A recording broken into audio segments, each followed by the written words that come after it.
Welcome back to the official ZAP-Hosting YouTube channel. My name is Liam, and today I'll be going through and showcasing our VPS and root server interface, and what you can expect if you've got one from us. So let's get started.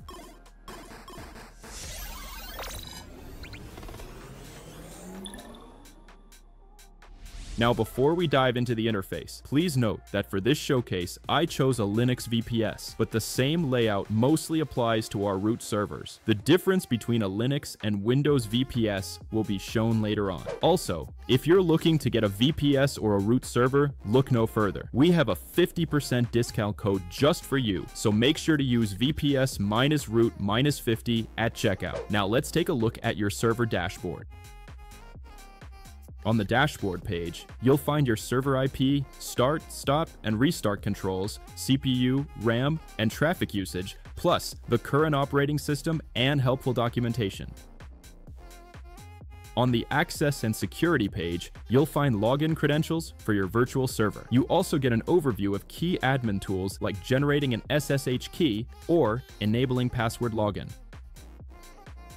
On the event log page, you can check who started, stopped, restarted, or reinstalled the server. And if it crashes, this is where you'll find the log of the unexpected shutdown.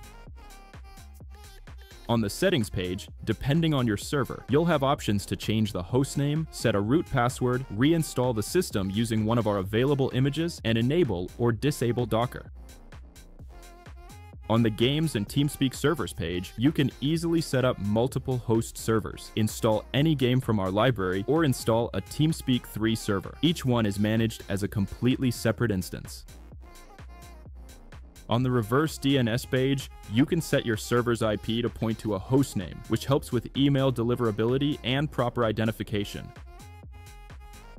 The console access page gives you direct terminal access through a web client, even if regular SSH or network access isn't working. The traffic reset page allows you to reset your monthly 5 TB traffic limit for a small fee if you run out before the month ends.